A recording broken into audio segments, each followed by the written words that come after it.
Thomas Jefferson and James Madison made the first ever statement of this kind in human history. They said, as a matter of fact, no church should be subsidized.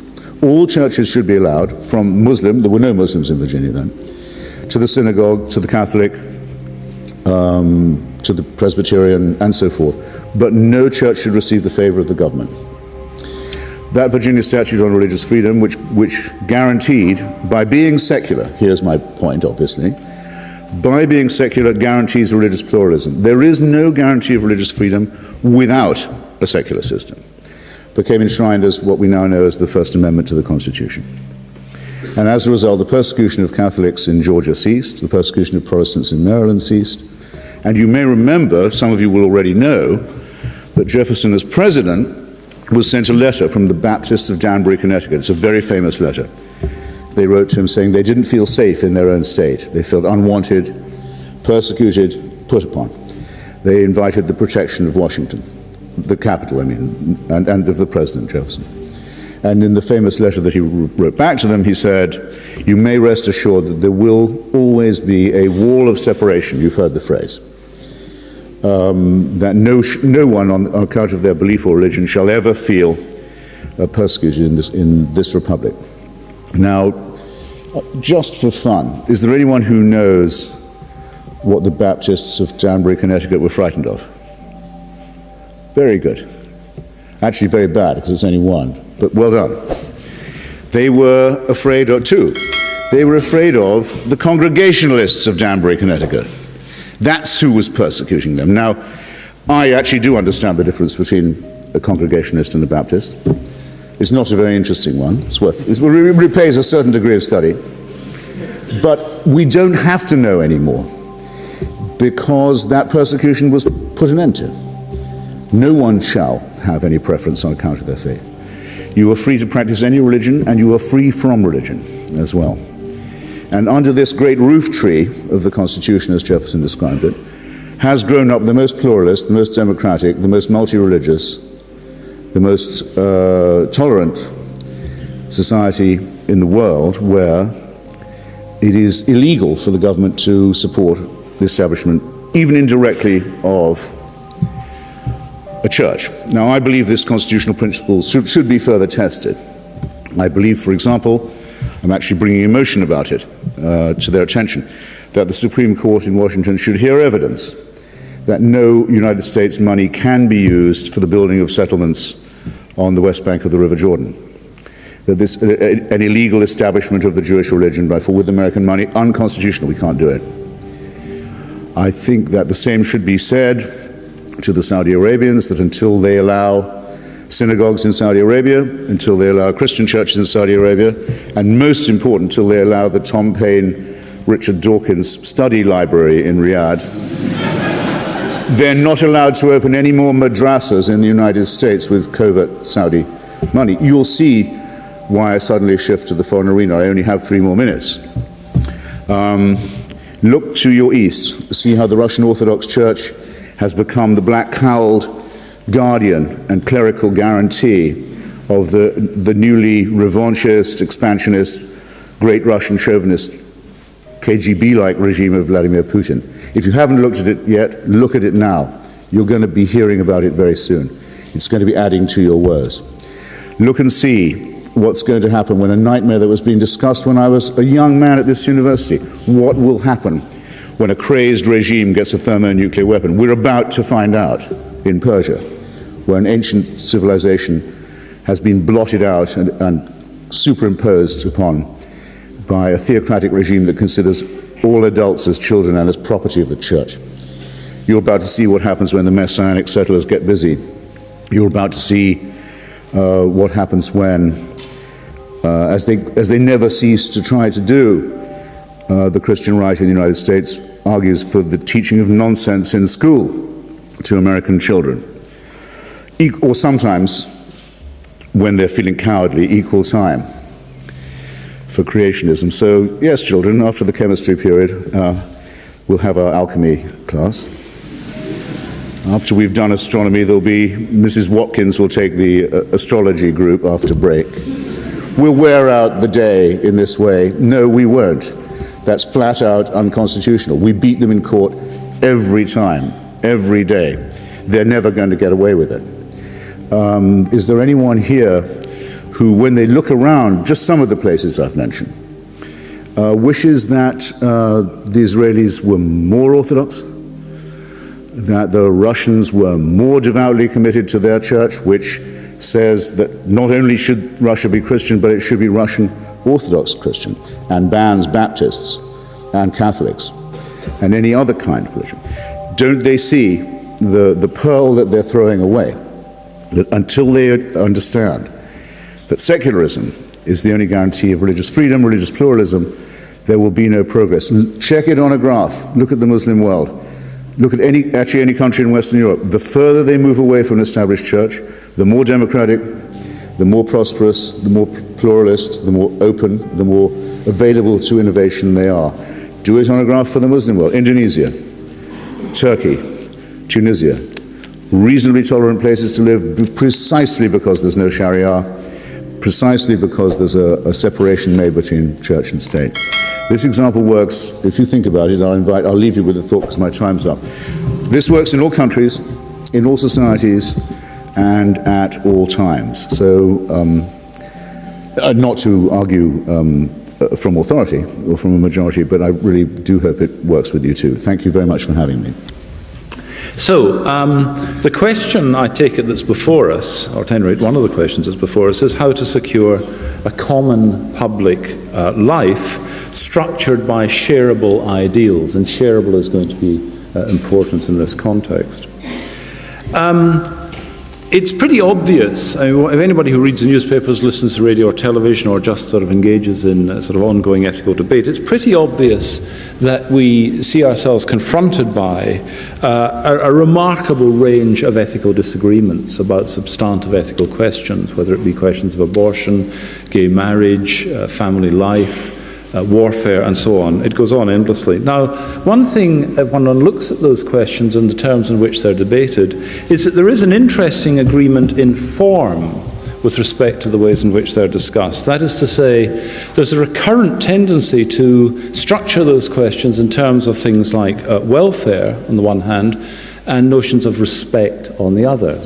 So people will argue that let us say that certain economic policies are justified by the promotion of welfare, or that certain constraints are required on account of respect. That's true, so there's a commonality of form, but what there is immediately beyond that is disagreement about substance. That's to say that those notions of welfare and of rights or of respect are themselves disputed with regard to what their content is, what their range is, and what their implications are. Now, I think the fact that there's this agreement in form and disagreement in substance is itself rather significant, because what I think it points to is a common philosophical and religious heritage that's showing through in the expression of those concepts, but the decline of that philosophical and religious heritage is part of what explains the disagreement when it comes to matters of substance. So beyond that, what we find is, I think if one were to draw a kind of chart, on one axis there was time, and another a sense of the range of issues that challenge us, and another element perhaps the question of the resources that we have available to us, what you would find is that there's an increase, there's a line that rises, which is the line of identified ethical challenges, ethical, social, political challenges, and that is crossed by another line, which is the ethical, social resources commonly shared for the resolution of those questions. When those lines crossed, I'm not exactly sure, sometime I think in the 20th century. That's to say, we had a sense that the ethical resources, the common ethical resources, were declining, while the ethical problems were increasing, and now those two lines stand at some distance apart. And one question then is how those might be brought together again. Now, in the task of trying to structure a common public life, a set of values adequate to arbitrate between competing views with regard to some of these issues, and more broadly with regard to the structure of society and the way in which we might organize our lives, with regard to those, there are kinds of two sorts of values that are at issue. I think actually Christopher touched on one of these. There are certain procedural values to do with notions like fairness, equality of access to positions, and so on. And then there are substantive values. Now, with regard to the procedural values, these are typically justified by reference either to notions of respect or to notions of utility or welfare. And I want to come back and ask briefly where those notions of respect and utility come from. With regard to the substantive, you can only get so far with procedural values. You can sort out matters of fairness, equality of access to positions of power, and so on, but that still leaves you with certain unanswered questions, which is what conception of the good, what set of values ought we to be in pursuit of? Obviously, there's much more to be said about that, but at this point, all I want to say is that engagement with those fundamental questions about issues of substantive values is unavoidable. One simply cannot resolve all the questions simply by reference to procedural values of fairness. One has to actually ask at the end of the day, what goods are we trying to pursue? But the further problem is, it seems to be both unavoidable but also unattainable. We seem to need a conception of the good, both individually and collectively, but we see more conceptions of the good, but that seems to be unattainable. Why unattainable? Well, one set of considerations which I'm not going to touch on, not that they've not been pervasive and influential, but I think of them as being very broadly, if I can put it this way, vulgar, are considerations of relativism and skepticism. I don't think, as it happens, that Christopher Hitchens or I are inclined to ethical relativism, and nor I think are we inclined to a deep ethical skepticism, but I'll let him speak for himself. But I suspect that we are committed to the idea that there is right and wrong, there is good and bad, but we might dispute what its origins and what its content is. So I'm not going to say anything about that. The unattainability that confronts us is not the unattainability posed by the relativist or the skeptic, it's the unattainability that's posed by ethical disagreement. We need agreement on substantive values if we're going to structure our lives individually and socially, but it seems that that kind of agreement is not available to us because of deep disagreement. Now that issue, how to structure a society, how to structure a life in the face of deep disagreement, is one of the principal themes of contemporary American political thought. It articulates the structure of contemporary liberal theory in the United States, particularly but not exclusively in the work of Rawls and others. Rawls contrasts different approaches to this, but basically he thinks that we live under conditions in which it simply isn't possible to base our lives on a shared, what he calls a comprehensive doctrine, as it were, a broad philosophy of life. Now, I think he's right in part, he was right in part about that, but I think he was wrong in thinking that it was possible to do it on some other basis as well. So, let me just say something about some of the concepts and some of the ideas and some of the values that feature rightly in our ethical discourse. One is the notion of human dignity. Whatever it is we want to say about how we should live our lives, and particularly how we should articulate our policies, we're going to have some regard for the notion of human dignity. Secondly, it seems to me, and importantly, is the notion of the inviolability of the innocent. This is invoked on one side by those advocates of pro-life causes against abortion, against certain forms of euthanasia and so on, but it's also invoked by advocates of just war theories and in other contexts where they see innocents being slaughtered or put at risk in some way. So human dignity, the inviolability of the innocent, and then thirdly I would say a duty of concern or regard for those in material or psychological, or one might even say spiritual need. Now, what I'm interested in is this.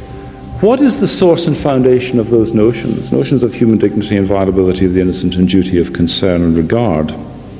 Well, here are two secular efforts to try to ground those. One is in the impartial promotion of happiness. Broadly speaking, a utilitarian approach that says that we can find a place for these values in terms of this regard for human welfare or human benefit or human happiness, impartially considered. Each is to count as for one, nobody for more than one. The second, an alternative foundation, is not in the idea of utility or the promotion of welfare or benefit or happiness, but in respect for rights. And with regard to that, the idea is that each of us has an inalienable status that others must respect. Now, I want to point out that it is very, very difficult, in fact I think it's impossible, to give an account of why one should constrain the distribution of happiness or benefit by impartiality? Why should we operate on the basis that each is to count for one? And why should we have a respect for rights rooted in the idea of the ethical status of individuals?